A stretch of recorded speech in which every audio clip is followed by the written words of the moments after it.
About a month ago, I put out a community post asking if anyone had any questions about music or the piano, because sometimes when you're trying to learn an instrument, it's quite hard to find answers for the things that you want to know. And I also made a video answering some of those questions, but there were a lot more questions that I didn't answer. So in today's video, I'm going to answer some more of them. So let's get into it. So first up is a question that was left in the comments of the last video, and that is, improv is really hard to find a solid course online for. Could you recommend what videos I should watch and in what order? I'm a classically trained pianist and no music theory, but I'm just not good with composing and improvising. Okay, now this question is a very interesting question for me because there is no real course or series of music videos that is going to help you if you already know the theory. Improvisation is just applied music theory. It's your ability to be able to translate music theory onto the piano in real time. It's a bit like if you're trying to learn another language. You may know lots of words in that language, but can you go to someone who is native in that language and have a conversation with them in real time? That is an entirely different skill, and the only way that you get good at doing that is by going and speaking to lots of people in real time, so that your brain learns to pull the information fast and be able to use it. And the exact same is true for improvisation. If you want to get good at improvisation, there is no course or video that is going to help you with that, because a course or a video is only going to provide you with new things that you can do and provide you with new information,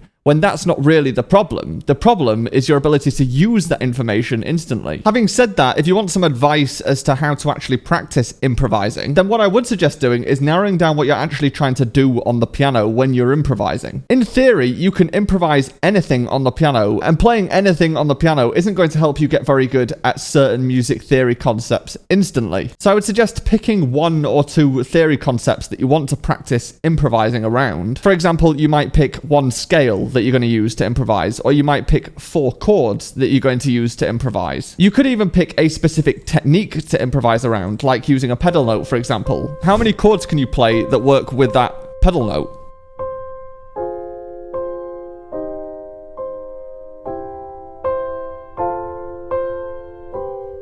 Sitting at the piano and making stuff up is what you have to do if you want to get good at sitting at the piano and making stuff up. And the same goes for composing. If you want to get good at composing, then you have to do it a lot. You have to sit and you have to try and notate the music and try and use the theory concepts in a real situation. And improvising doesn't have to be really complicated to be effective. It could be something simple like this.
Okay, the next question is, how can I improve my sight reading? What is the best way to improve it and the way in which I can read higher level sheet music? Can you suggest some books? Currently, I am preparing for Trinity Grade 2 examination in piano. Well, firstly, for absolute beginners in sight reading, I would suggest my own sight reading book, which has 420 different exercises to help you practice sight reading. And for those that aren't aware, as I have mentioned in many videos, I always separate the concept of sight reading and reading. When you first start learning the piano, a lot of the material you learn from beginner books kind of merges sight reading and reading into one. And that is because you haven't read any music before, so everything that you do on the piano is going to be sight reading. You're going to be looking at a note and trying to read it immediately. But when you get to the point where you're reading pieces of music that are too difficult to be able to read first time, at that point I would separate out sight reading from reading. And essentially the difference is, sight reading is your ability to recognize notes and rhythms and everything else on the piece of music straight away. The entire point of sight reading is to practice your instant recognition of those elements. Whereas reading is your ability to interpret the music and your ability to understand what is actually happening in the music. And when you get to that point in music where it's slightly too difficult to sight read,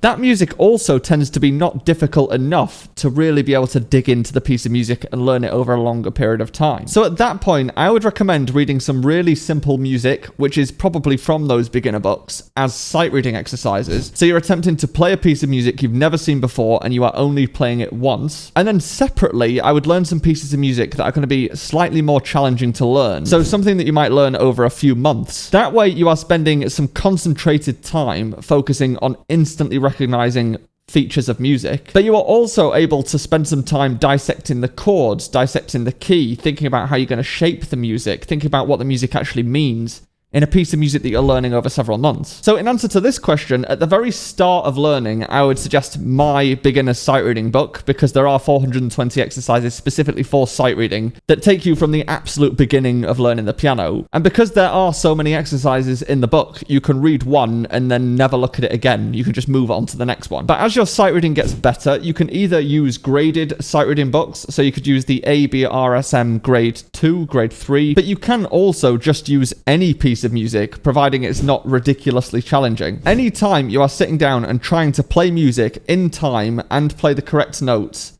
instantly, you are practicing sight reading and you will be getting better at it, because you're kind of forcing your brain to panic a little bit. And generally speaking, your sight reading ability is usually 2 grades lower than the types of pieces that you're going to learn over a longer period of time. So if you are someone who is doing graded exams and you're looking at grade 4 level music, then look at grade 2 pieces as sight reading material. But if you are grade 2 level, then I would definitely look at some beginner books as sight reading material. So there is Me and My Piano, which is a children's piano book.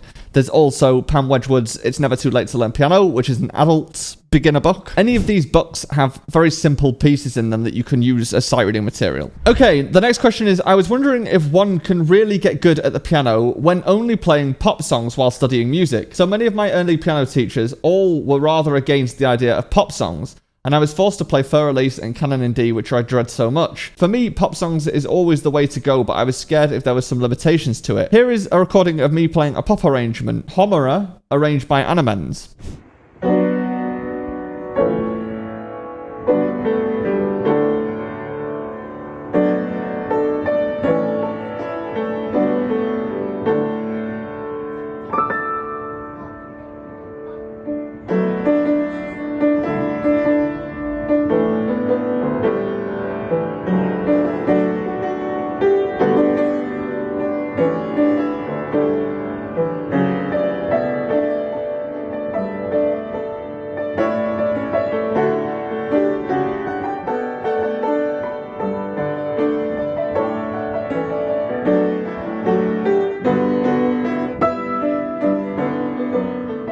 Very interesting. So I'm actually going to answer this question in 2 ways. One specifically for Saber, who is the person who sent me this question. And then secondly, a more general answer that will apply to more people. So firstly, for Saber, there is nothing inherently wrong with learning pop songs as a way of learning music. Pop songs literally just means popular music. So there's no difference between classical pieces and popular music. The only reason why a teacher would want to veer away from today's pop music versus playing classical pieces is because there is a lot more in classical pieces to learn. For example, playing Fur Elise requires some different techniques that you are just definitely not going to find in today's pop music. And Canon in D has a very interesting chord sequence that you also would not find in today's pop music, unless it's ripping off Canon in D. So the reason that most people learn classical music as a way of learning the piano is because there is a lot more depth in classical music for you to understand. And if you can understand how classical music works, when you go back to playing pop songs, your understanding of music is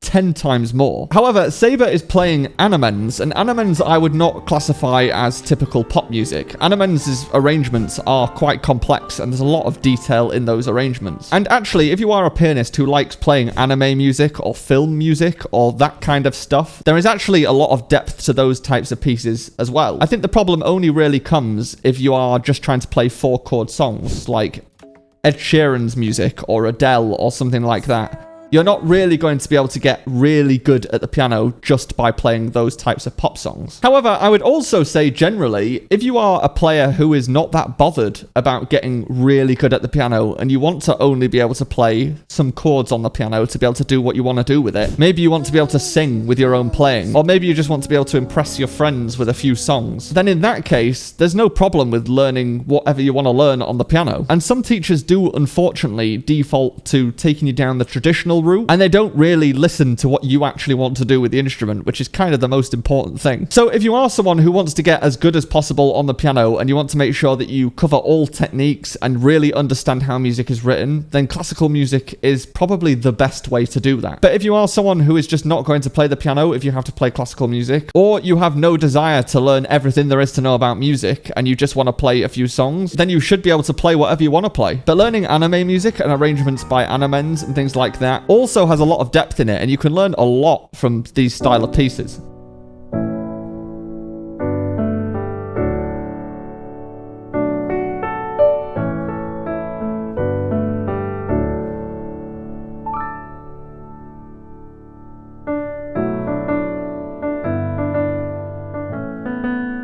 Okay, the next question is, should I learn scales by heart, or is it enough if I know how to make the scales? Well, my question would be, what is the point in knowing how to make the scales? There are a few different reasons to learn scales within music. First of all, they help you understand a piece of music. So every piece of music uses the notes from a scale. So for example, if a piece of music is in the key of D major, then it will only be using those notes, unless of course it changes key. So if you know what notes make up a D major scale, then that will help you understand what's happening in that piece of music. It'll help you know which chords are being used, and it'll help you know which notes you're going to use. However, that is not the only function of scales. Scales show up a lot in pieces of music in various different forms. Because every piece of music uses the notes from a scale, if you see a series of consecutive notes within that piece of music, then you are essentially playing the scale. And if you don't actually practice scales as their own thing, then every time you come across consecutive notes in a piece of music, you're going to have to learn that specific thing within the piece of music, rather than already knowing which fingers you're going to use and your hand be very familiar with that pattern of notes. A great example of this is in Mozart's C major sonata in bar number 5. In the sonata, it's using a C major scale, so all the notes are based around the white notes, because a C major scale is just the white notes. Now, if you practice a C major scale,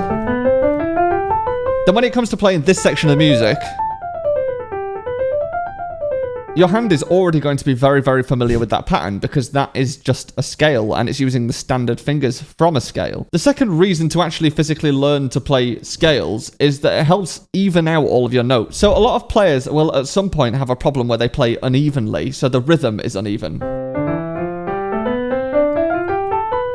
That's obviously an over-exaggeration, but something like that. By practicing scales, you gain real control over all your fingers, and that extends to playing music that isn't just scales within a piece. That helps you actually get physical control over the instrument. And the same is true for random loud notes. So if you have a particularly strong fourth finger, for example,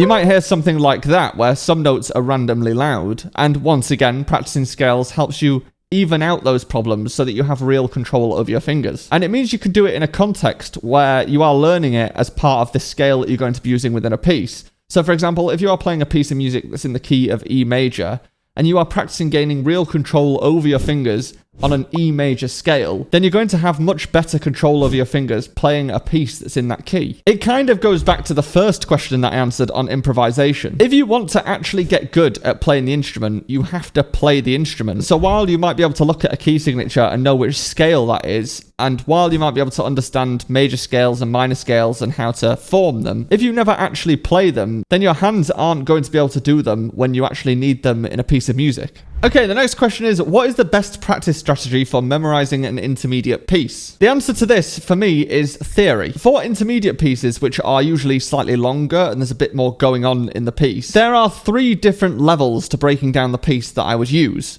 First of all is the overarching structure of the piece. So for example, does it have an A-B-A structure? Do you have one theme, a second theme, and then the first theme coming back? Is it a verse-chorus structure if you're playing a pop song? Having a general idea of the different sections that make up that piece of music is going to make it much easier for your brain to remember where you are in the piece. The second layer would be to look at phrases. So usually you're looking at sets of 4 or 8 bars at a time. Normally phrases have a specific melodic idea or repeating chord sequences or things like that you can remember. And then the third thing to remember is the chords and the chord qualities themselves. So for example, there might be a section that uses a particularly unusual chord that you'll be able to latch onto. Or there might be a section that uses lots of minor chords that you can remember, or something like that. And each of these 3 layers of breaking the music up will have defining characteristics. So for example, section A might be in C major, and section B might be in G major, and then section A might return to C major. And within that, phrase 1 might end with a perfect cadence, phrase 2 might end with an imperfect cadence, and phrase 3 might end with a perfect cadence. Each of these elements that you find within the structure are going to be what you end up memorizing. It's next to impossible to memorize an intermediate piece or above an intermediate piece by learning the individual notes and hoping that your hands can just do it. You have to start thinking about what story that piece of music is telling and where you are in that story in order to be able to memorize the piece of music. If you have any questions, then feel free to leave a comment, or you can use the link in the description and even send me a video. And if you want to see my last video answering questions, then